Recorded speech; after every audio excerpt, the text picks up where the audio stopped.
हम इस देश में पैदा हुए, हम इस देश के रहने वाले हैं, हम यहाँ के मूल निवासी हैं। हम और आप सब जो भी है जो यहाँ पैदा हो रहा है, उसका ये अधिकार है कि वो यहाँ के शक्ति के गलियारे में अपना हिस्सा ले और देश की सेवा करे, समाज की सेवा करे। कई लोगों को डाउट है कि ये जो जाति है वो भगवान ने बनाई है, शास्त्रों में लिखी है, इसको हटाया नहीं जा सकता। तो उनका ज्ञान बहुत कम है ऐसे लोगों का।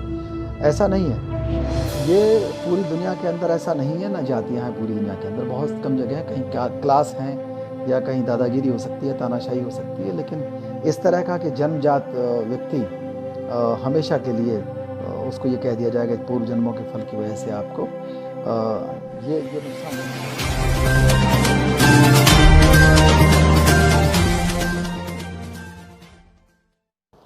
क्या इस पर सवालात उठते हैं। देखिए, लोकतंत्र जुड़ा हुआ है आज़ादी से। हम लोग गुलाम थे, और जो इतिहास का पन्ना पलट करके देखते हैं तो लोकतंत्र हमें कभी नहीं मिला। सिर्फ बौद्ध संघों में कुछ जगह पर था, बुद्धिस्ट ऑर्डर्स में, उसमें उस समय गणतंत्र भी थे। लेकिन बाद में शकों ने, हूणों ने, कुषाणों ने, बहुत से लोग आए, डच आए, फ्रांसीसी आए और ब्रिटिश आए। उसके बाद भारत गुलाम रहा लगातार, और उस गुलामी के कारण लोगों को लोकतंत्र की पहचान नहीं थी। फिर लोकतंत्र के बारे में ब्रिटिश पीरियड में लोगों को जानकारी हुई और आंदोलन चला, आज़ादी का आंदोलन चला। और उसके पीछे यही कारण था कि कहीं ना कहीं हिडन एजेंडा था कि हम लोकतंत्र लेकर के इस देश में आएंगे। और लोकतंत्र आया भी, संविधान बना, और बाबा साहब डॉक्टर अम्बेडकर ने जो पूरी दुनिया के संविधान थे उन सब से प्रेरित होकर के, उनका अध्ययन करके, महामानव बुद्ध के संदेश को पूरी तरह से, उसके सार को इकट्ठा करके उस संविधान में सबकी मर्जी से और उसको डाला गया और उसे पसंद किया गया। विश्व के सबसे सफलतम संविधान में भारतीय संविधान आता है। हमें उस पर गर्व है, और उसकी सबसे बड़ी जो खूबसूरती वो यही है कि उसके अंदर सबके भले की बात की गई है। जब हम लोकतंत्र और आज़ादी को जोड़ते हैं, सफलता उसमें मिल जाती है, तो उसमें हिस्सेदारी बहुत महत्वपूर्ण है, प्रतिनिधित्व। और प्रियम्बल के अंदर साफ साफ कहा गया है social justice, economic justice, political justice. और जब हम इस तरह के हर तरह के न्याय की बात करते हैं तो वो हर आदमी को ये एहसास होना चाहिए कि शक्ति के गलियारे में मेरा हिस्सा है। ये बहुत बड़ी चीज़ है। संविधान की जो धाराएं हैं, जो आर्टिकल्स हैं, आर्टिकल 15(4), 16(4), उसके बाद 330, 332, 334, 335, ये मुख्य आर्टिकल हैं जिनमें आप देख सकते हैं कि राजनीतिक हिस्सेदारी और जॉब्स के अंदर जो हिस्सेदारी है वो सारी चीज़ें स्पष्ट रूप से दी गई हैं। उसके बाद ही समय समय पर बहुत बार सुप्रीम कोर्ट ने निर्णय लिए, बहुत बार स्टेट गवर्नमेंट्स ने अपने हिसाब से निर्णय लिए, उनमें उतार चढ़ाव आया, लेकिन संविधान के द्वारा जो चीज़ें दी गई हैं वो बहुत स्पष्ट हैं। जब भी कभी कोई दिक्कत होती है, भ्रम होता है, तो संविधान और जो डिबेट्स हैं वो उनको ठीक से बता देती हैं कि हाँ, रिप्रेजेंटेशन का मतलब क्या है। और उसको सिर्फ ये कहना कि आरक्षण है, जहाँ आरक्षण लिखा भी हुआ है तो उसकी पूरी लैंग्वेज आप पढ़ करके देखिए 16(4) की, उसमें साफ साफ है वो संरक्षणवादी आरक्षण है, वो एकाधिकारवादी आरक्षण नहीं है। कि वो एकाधिकारवादी आरक्षण तो ये है कि एक पुजारी का बेटा है, पुजारी ही अगला पुजारी बनेगा, और ये राजा है, राजा का बेटा है, राजा के बाद में वही राजा बनेगा। ये एकाधिकारवादी आरक्षण है। लेकिन ये संरक्षणवादी आरक्षण है कि अगर देश के अंदर या एक परिवार के अंदर 4 बेटे हैं और 4 बीघा ज़मीन है, तो हर बेटे को एक एक बीघा ज़मीन मिलती है। ये संरक्षणवादी आरक्षण हुआ। इसको प्रतिनिधित्व कह सकते हैं, या और भी स्पष्ट रूप से ये हिस्सेदारी है। ये इसका नैतिक आधार भी है। बहुत से इस पे सवालात उठते हैं। लोग कहेंगे कि हम आरक्षण नहीं देंगे, हम प्रतिनिधित्व नहीं देंगे। तो इसमें कोई देने वाला या लेने वाला नहीं होता। ये हिस्सेदारी का अधिकार, प्रतिनिधित्व का अधिकार लोकतंत्र के अंदर ये प्रदत्त है। ये संवैधानिक अधिकार है, ये मूल अधिकार है। इसमें कोई भ्रम वाली स्थिति नहीं है। इसमें कोई लेने वाला इसको छोड़ नहीं सकता, और जो इसको ये लगे कि हम देने वाले हैं, और ना ही इसमें कोई एहसान है, ना इसमें छीनने का कोई एहसास होना चाहिए, ना इसमें अन्याय का कोई एहसास होना चाहिए कि किसी को अगर मिल रहा है उसका हिस्सा तो ये किसी दूसरे के साथ अन्याय नहीं है। ये उनकी गलतफहमी है कि हाँ हमारी वैकेंसी कम हो गई या हमारे पिताजी के पास ये था या ये संविधान ने आकर के इसको हमसे हटा लिया। लोकतंत्र में ये बदलाव आना ही था। लोगों का हिस्सा लोगों तक पहुंचेगा, यही सामाजिक न्याय है। और जो भी उतार चढ़ाव होंगे उसमें सब हिस्सेदारी करेंगे। इसमें कहीं भी कोई इस तरह की चीज़ नहीं, कोई भ्रम वाली चीज़ नहीं है। तो लेने वाला और देने वाला कुछ नहीं है, ये सामाजिक न्याय है और ये सबके लिए है। जो लोग सोचते हैं कि संविधान ने उनके साथ न्याय कर दिया, उनसे कुछ छीन लिया, तो वो ये स्पष्ट रूप से समझ लें कि आज अगर उनको ये लग रहा है कि उनके साथ अन्याय हुआ है, तो कल यही संविधान है जो उनको उसी के आधार पर उनको न्याय मिलेगा। उसी के आधार पर वो आईपीसी, सीआरपीसी, एविडेंस एक्ट से वो न्याय ले पाएंगे। यही लॉ ऑफ द लैंड है। इसलिए इस संविधान का सम्मान सबको करना चाहिए। ये प्रतिनिधित्व का जो सिद्धांत को उसकी पुष्ट करता है, उसको पोषित करता है, पल्लवित करता है, उसका संरक्षण करता है। इसका सम्मान किया जाना चाहिए। और लोगों ने बहुत बार कहा कि ये जो काबिलियत को कम करता है, काबिलियत से इसका संबंध नहीं है। पहली बात तो काबिलियत और प्रतिनिधित्व की कोई लड़ाई नहीं है आपस में। जो हिस्सा मांग रहा है वो काबिल नहीं है, ये आप अपनी परिभाषा लेकर के कह रहे हैं। काबिलियत की बात नहीं है। काबिलियत की अगर बात करेंगे तो आज़ादी की आवश्यकता नहीं होती। बाहर से लोगों को बुला लीजिए, एक से एक काबिल विदेशों में हैं, उनको आप आकर के यहाँ पर सत्ता दे दीजिए, उनको आकर के यहाँ डीएम बना दीजिए, उनको आकर के आर्मी में ले लीजिए। लेकिन ऐसा नहीं होता। सारे उतार चढ़ावों में और उसकी जो जिम्मेदारी है वो सब हैं। जो भी नागरिक है इस देश में पैदा हुआ है, उसका हिस्सा उत्थान में भी है और उसका हिस्सा पतन में भी है। अप्स एंड डाउन्स दोनों में है। तो काबिलियत की बात नहीं है। अंग्रेज़ों के खिलाफ जो आंदोलन चला था वो ऐसा नहीं है वो किसी से कम लंबे थे अंग्रेज, वो किसी से कम ताकतवर थे या अंग्रेजी अच्छी बोलना नहीं जानते थे। लेकिन हम इस देश में पैदा हुए, हम इस देश के रहने वाले हैं, हम यहाँ के मूल निवासी हैं। हम और आप सब जो भी है जो यहाँ पैदा हो रहा है, उसका ये अधिकार है कि वो यहाँ के शक्ति के गलियारे में अपना हिस्सा ले और देश की सेवा करे, समाज की सेवा करे। कई लोगों को डाउट है कि ये जो जाति है वो भगवान ने बनाई है, शास्त्रों में लिखी है, इसको हटाया नहीं जा सकता। तो उनका ज्ञान बहुत कम है ऐसे लोगों का। ऐसा नहीं है। ये पूरी दुनिया के अंदर ऐसा नहीं है, ना जातियाँ हैं पूरी दुनिया के अंदर। बहुत कम जगह हैं, कहीं क्लास हैं या कहीं दादागिरी हो सकती है, तानाशाही हो सकती है। लेकिन इस तरह का कि जन्मजात व्यक्ति हमेशा के लिए उसको ये कह दिया जाएगा पूर्व जन्मों के फल की वजह से आपको ये नुकसान झेलना पड़ेगा। कई लोगों ने कहना शुरू कर दिया कि ये क्रीमी लेयर इसकी हटनी चाहिए। उन्हें क्रीमी लेयर वो नहीं दिखाई दी जो क्रीमी लेयर ज़मीन पर है। ज़मीन किसके कब्जे में है, उसकी क्रीमी लेयर कभी तय हुई? वो क्रीमी लेयर जो निजी क्षेत्र के अंदर है, फैक्ट्रीज़ के ऊपर है, क्या वो क्रीमी लेयर कभी तय हुई? क्रीमी लेयर तो तब मानी जाती जब कोई ये इकोनॉमिक प्रोग्राम होता, ये सामाजिक प्लान है एक सोशल जस्टिस का, ताकि पूरे देश के लोगों को न्याय मिल सके।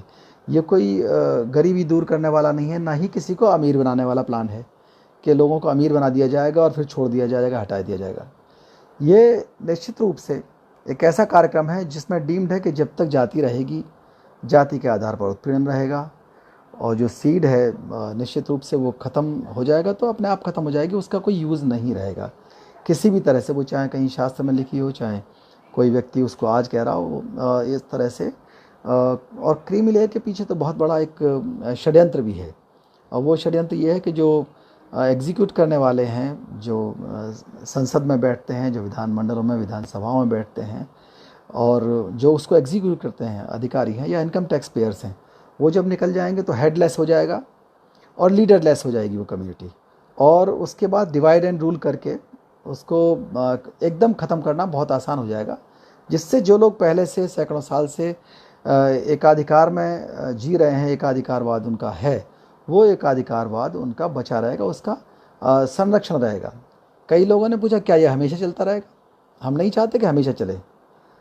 जाति के खिलाफ कानून बनाइए, जाति को इलीगल घोषित कर दीजिए, बिल्कुल जैसे नोटबंदी हुई ठीक वैसे ही जाति ख़त्म हो जाए और रिप्रेजेंटेशन पूरा मिल जाए सभी जगह, जितने भी संसाधन हैं हर तरफ से। जहाँ रिप्रेजेंटेशन अच्छा मिलने लगा लोगों को, तो जो पर्याप्त प्रतिनिधित्व है वो मिलने लगा, कोई दिक्कत नहीं होगी, उसके बाद ख़त्म भी हो जाए। लेकिन उसकी पहल तो हो। जब उसकी पहल ही नहीं है, लोग ये नहीं चाहते।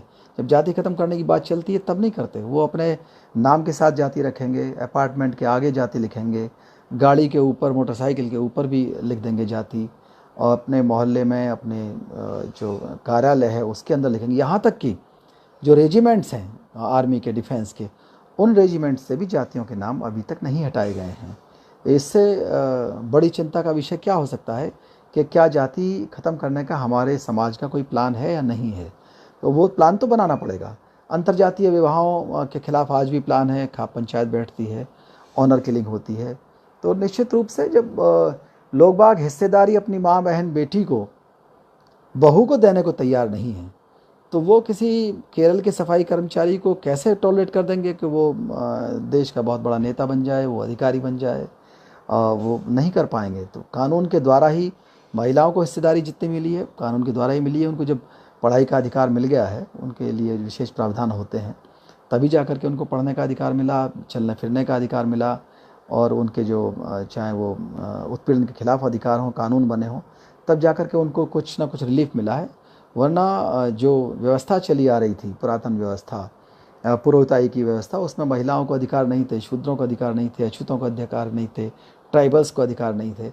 और निश्चित रूप से जो मैन डोमिनेंस है और जो पुरोहितों का डोमिनेंस है, जो एकाधिकारवादियों का डोमिनेंस है, उनके प्रिविलेजेस और उनके प्रेरोगेटिव्स चले आ रहे थे। इस तरह से किसी भी तरह से जो उसके खिलाफ षड्यंत्र है वो रुकने चाहिए। और लोगों ने बहुत बार भ्रम फैलाया कि ये 10 साल का है।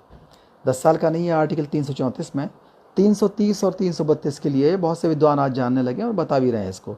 इसका आर्टिकल 335 से कोई मतलब नहीं है, जिसके अंदर जॉब्स का रिजर्वेशन है।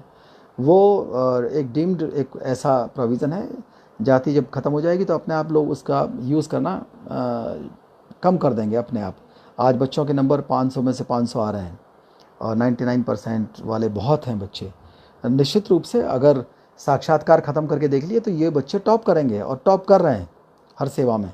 लेकिन जब एक सीमा, जब आप साक्षात्कार में दिखाएंगे, चाहे किसी भी वर्ग के साक्षात्कार हों, किसी भी, चाहे का समूह का के हों, खा के गा घा किसी के भी हों, उनमें जब दिखाई देता है कि वाकई जहाँ भी साक्षात्कार हुए हैं वहाँ पर कहीं ना कहीं भेदभाव या भ्रष्टाचार की शिकायतें मिलती रही हैं और माननीय न्यायालय उसको ठीक करते रहे हैं, तो वो भ्रष्टाचार ख़त्म हो, साक्षात्कार ख़त्म हो, तो अपने आप लोगों की इच्छा होगी, जो होशियार हैं, कि वो अपने आप उसको किसी भी तरह का इस तरह का प्रोविज़न जो जिसको प्रतिनिधित्व कहें या आरक्षण के, वो छोड़ दें।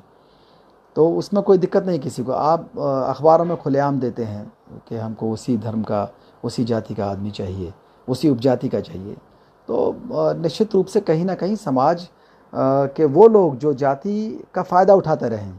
साफ साफ बात यह है कि जाति और उपजाति के फ़ायदे अभी भी आरक्षण और प्रतिनिधित्व के फ़ायदे से ज़्यादा हैं। लोगों को ये पता है कि जाति का फ़ायदा ज़्यादा है, उसका पासपोर्ट की तरह यूज़ कर रहे हैं, उसका वीज़ा की तरह यूज़ कर रहे हैं, पूरे देश के अंदर सम्मान पा रहे हैं, और निजी क्षेत्र के अंदर उनको नौकरी मिलेगी, लोग अपना आप चरण स्पर्श करेंगे, चलते फिरते अनजान लोग भी पैर छुएंगे और मदद करेंगे, चंदा देंगे अलग से। तो उससे बड़ा पासपोर्ट, उससे बड़ा वीज़ा कौन सा है कास्ट का? तो उसको वो छोड़ना नहीं चाहते। अगर छोड़ना चाहते तो पर्याप्त प्रतिनिधित्व की बात है, वो मांग करते अपना कि हाँ हमको भी दो प्रतिनिधित्व, और प्रतिनिधित्व मिलना चाहिए, ठीक है। अगर उनका प्रतिनिधित्व कम है तो सबको मिलना चाहिए। एडिक्वेट रिप्रेजेंटेशन यही है कि महिलाओं को भी मिले, और SC ST को भी मिले, OBC को, जिसका कम प्रतिनिधित्व है उसका एडिक्वेट प्रतिनिधित्व अगर नहीं मिल रहा है उसको, तो मिलना चाहिए। अगर वो कोई ऐसा अधिकार, ऐसा आधार बताता है जो असंवैधानिक है, तो निश्चित रूप से इसमें ये अनैतिक भी है और ये तार्किक भी नहीं है। तो लोगों को, कई लोगों ने कहा कि हमें बड़ी पीड़ा होती है कि जब हमारे बच्चे के ज़्यादा नंबर आते हैं और वो डॉक्टर नहीं बन पाता, इंजीनियर नहीं बन पाता, और शेड्यूल्ड कास्ट के और OBC के बच्चों के कम नंबर आते हैं और वो सेलेक्ट हो जाता है, डॉक्टर बन जाता है, हमको बड़ी पीड़ा होती है। तो उन्होंने पीड़ा का कभी कंपेयर नहीं किया।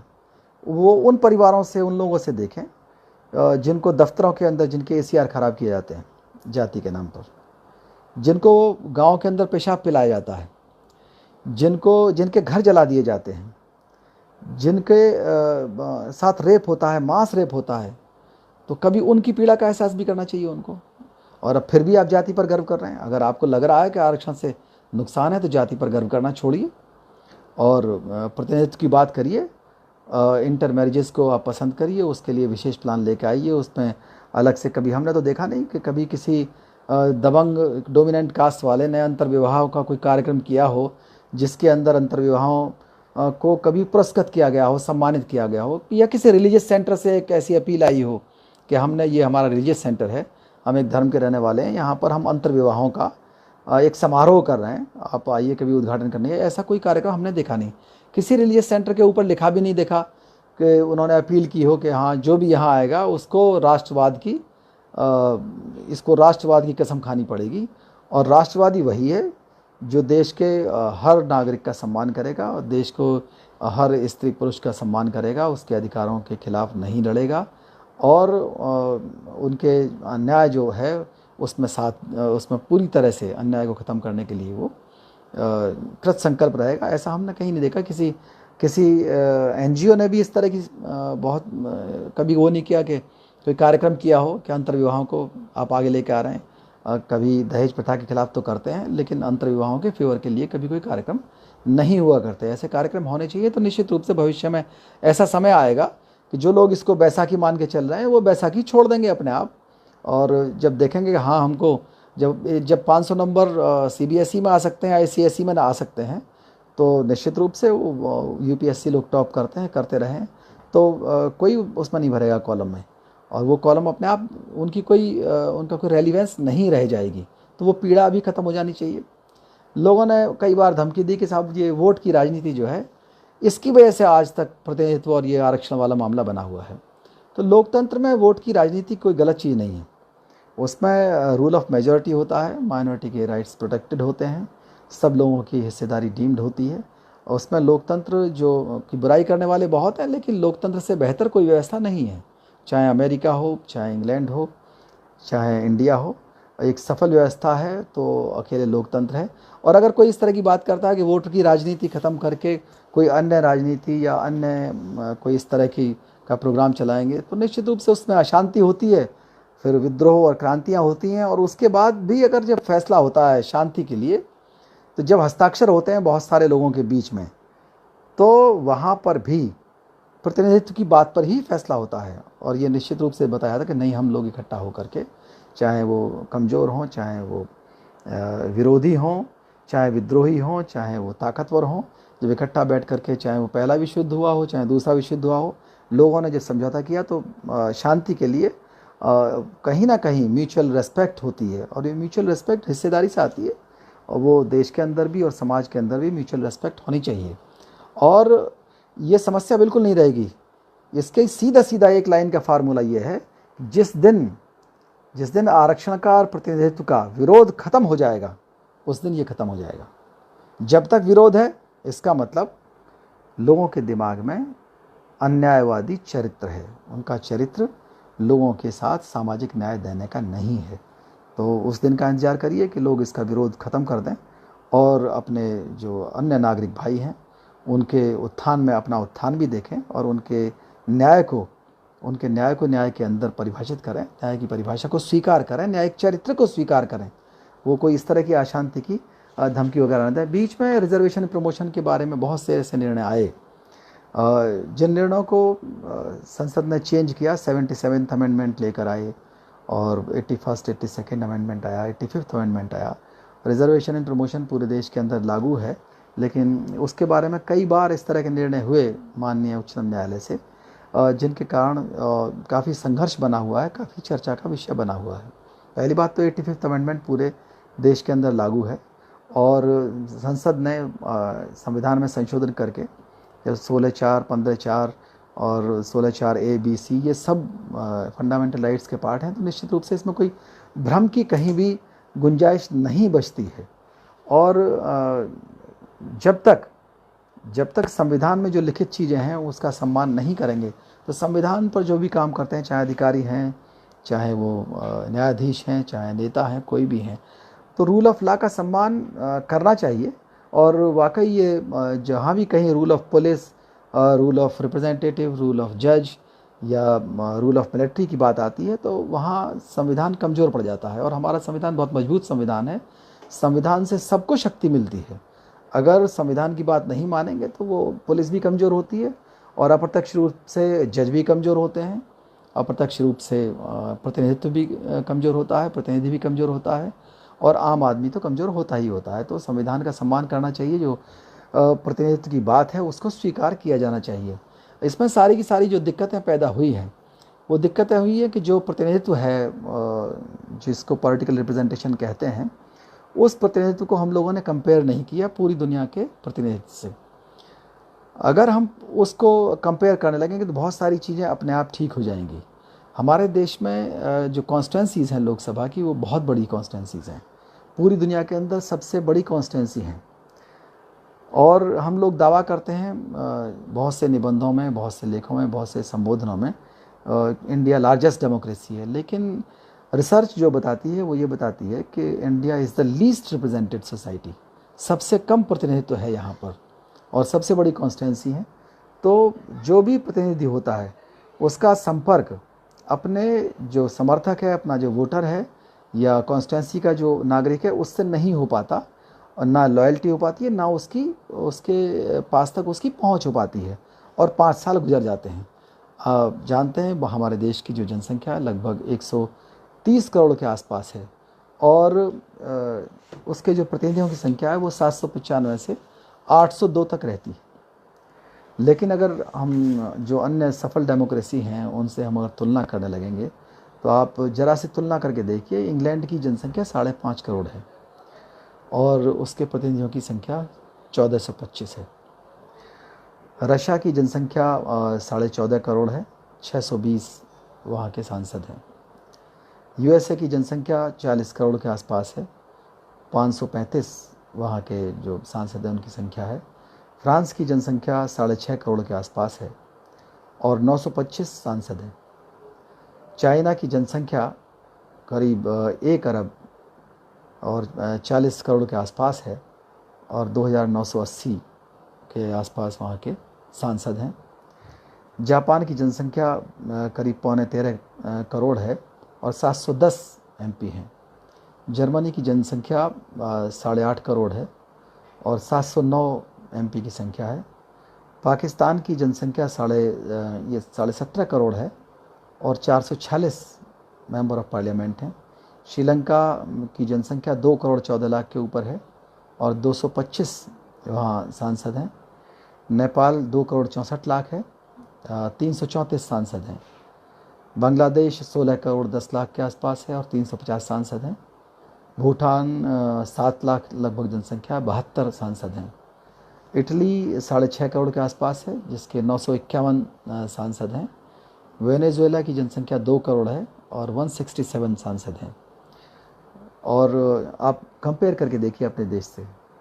इसके पीछे सीधे सीधे बात जो है वो ये रिसर्च है कि जब भी कॉन्स्टिट्यूंसी बड़ी होती है तो वोट की वैल्यू कम हो जाती है, और कॉन्स्टिट्यूंसी छोटी होती है तो वोट की वैल्यू बढ़ जाती है।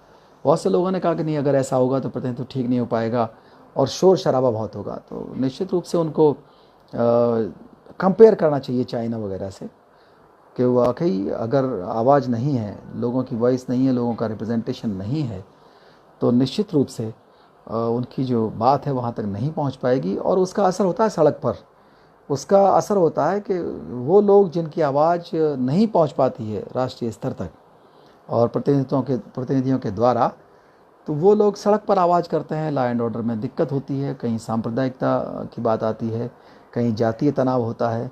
और अच्छे कानून बनाने के लिए, बेहतर कानून बनाने के लिए, पब्लिक की पल्स की बात करने के लिए, पब्लिक की पल्स क्या है, उसमें 1-2 आदमी की पल्स नहीं होती, ना ही वो 51% लोगों की पल्स होती है। पब्लिक की पल्स में तो सभी की आती है, सारी कास्ट और सारे मैक्सिमम लोग, और वो पल्स संवैधानिक रूप से लोगों की ओपिनियन जो है वो आनी चाहिए। प्रतिनिधित्व के मामले को लेकर के बाबा साहब डॉक्टर अम्बेडकर ने कुछ बातें बताई। उन्होंने कहा कि वो प्रतिनिधित्व इस तरह का होना चाहिए कि लोगों का प्रतिनिधित्व हो। दूसरी शर्त है कि उनके जो विचार हैं, उनकी ओपिनियन, उसका प्रतिनिधित्व हो। और तीसरी चीज़ है कि जो माइनॉरिटीज़ हैं उनके बिना कोई भी सत्ता में ना आ सके किसी भी तरह का जो अल्पसंख्यक SC/STs को भी कहा गया है स्टेट्स एंड माइनॉरिटीज़ में। तो निश्चित रूप से सबका सम्मान संविधान करता है, तो इससे बड़ी क्या चीज़ हो सकती है कि किसी को ये ना लगे कि हाँ संविधान में मेरा हिस्सा नहीं है। तो ये अंतर है रिप्रेजेंटेशन में। और जो रिजर्वेशन मान के चलते हैं, जब रिजर्वेशन की बात आती है, जहाँ पढ़ते हैं संविधान में आप रिजर्वेशन वर्ड, तो वहाँ वो संरक्षणवादी है।